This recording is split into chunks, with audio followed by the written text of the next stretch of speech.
Hello, magandang oras. Baka gusto nyo ito, oh. Trabongko po ito ng lupa. Ayan. Mutya sa trabongko ng lupa. Meron na bang nakarinig sa trabongko ng lupa?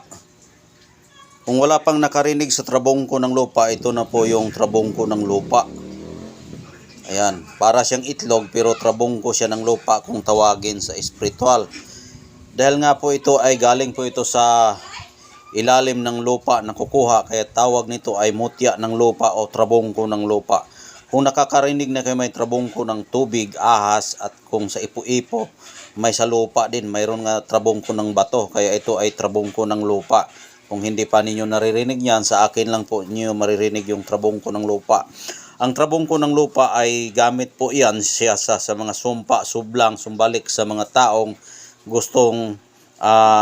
gusto silang manakit o gusto kang intensyonan na ikaw ay balak nilang papatayin ka at yan, ilaglag ka. Kapag mayroon ka nito, hindi ka na nila malaglag dahil kontrolado mo ang kanilang kilos sa pamamagitan ng trabongko ng lupa. Dahil nga po yung hawak natin ay lupa, dahil pag walang lupa hindi po sila makalakad at hindi sila makakilos dahil hawak natin ang kanilang buhay. Ganun po katindi ang mutya ng lupa, dahil nga po ang lupa ay gawa tayo sa lupa, babalik tayo sa lupa.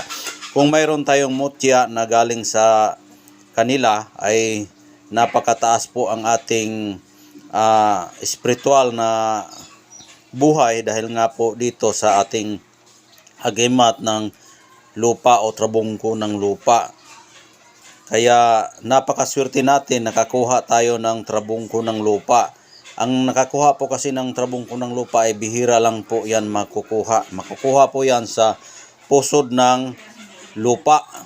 Paano ba malaman ang pusod ng lupa? Malaman mo yung pusod ng lupa kapag makakita ka ng tinatawag na ipo-ipo ng lupa na may grano o ang kanyang grano ay papaikot. Yan ay tinatawag na pusod o ipo-ipo ng lupa na ang laki niya ay kasing laki ng isang yung dalawang dupa na nakagrano siya sa paikot na ipo-ipo. Dalawang dupa. Kung idupa mo yan, dalawang dupa na papaikot na para siyang ipo-ipo nga siya ng lupa kung tawagin. Tapos hukayin mo yung gitna niya, pag makita mo yung bato niya, yan ay tinatawag trabongko. Trabongko ng lupa. Makakuha ka niyan, maabot mga 6 feet below the ground habang ikay naghuhukay, makakita ka ng trabongko. Mayroong makakuha ka diyan trabongko ng lupa, makakuha ka ng 4, 5 o 6. Ang pinakamarami po niyan ay 7 piraso na trabongko ng lupa. Ayan po ang dami sa trabongko ng lupa kung makukuha mo yan.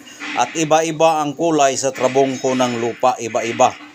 May brown, may ganito ang kulay, may puti, at mayroon ding kulay yellow, at may batik rin. Yan po ang birtod ng lupa.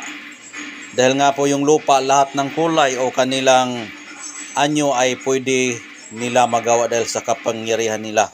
Nagsisimula kasi ang trabongko ng lupa sa pamamagitan ng espiritu na bumagsak sa lupa. Yung lupa kasi, meron yan silang buhay o grano na papaikot na kung tawagin yan ay tinatawag na pusod. Pusod ng lupa. Yung pusod ng lupa, yan ay tinatawag na buhay na lupa. Tapos kapag kukunin mo yung birtud niya, papaikot po yan, sundan mo lang yung ikot sa groove ng lupa, yan mo malalaman na may mayroon siyang bina o tinatawag daanan papunta sa mutya niya. Kaya pag mahukay mo yan, sundan mo lang yung grano sa kanyang papaikot hanggang mabangga o makuha mo yung kanyang trabongko. Tapos kung makuha mo yan, maraming kulay po yan. Bihira ka lang makakita ng pusod ng lupa. Karamihan yan makikita sa patag na lugar. Tapos mayroong mga palanas na lupa, yung ginagawang adobe. Diyan mo makikita ang pusod ng lupa at papaikot po yung grano. Hukayin mo yan, maabot 6 feet. Makakita ka ng mga mutya na ganitong bilog na parang itlog. Ang tawag po niyan ay trabungko ng lupa. Ano ba ang gamit sa trabungko ng lupa? Ang gamit sa trabungko ng lupa ay gamit po nito ay lahat po ay pwede itong magamit. Pwede ito sa pampaswerte, pamproteksyon, pangkalahatang proteksyon, pangkalahatang swerte. Alam mo kung bakit? Dahil ang tao galing sa lupa, babalik sa lupa, ginawa sa lupa, babalik sa lupa. Diyos ang nakakaalam kung kailan nila kukunin ang ating buhay.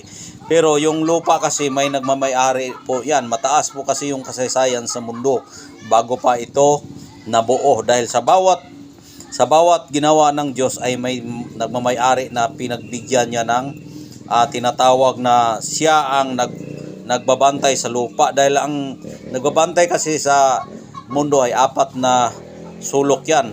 Haring lupa, tubig, apoy at saka hangin. Kaya bawat pangalan po niyan sa 4 na corner sa mundo natin ay may nagmamay-ari na tinatawag na angel ng Panginoon.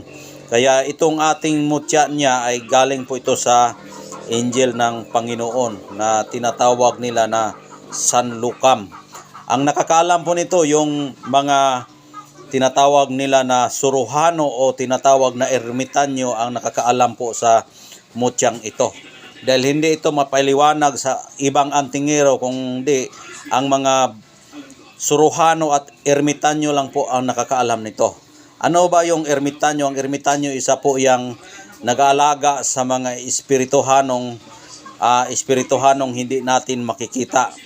Kaya sila ang nakakaalam kung ano ang hiyas ng kalikasan na nagtatago dito sa ibabaw ng lupa. Kaya lahat po yan ay makilala nila kung ano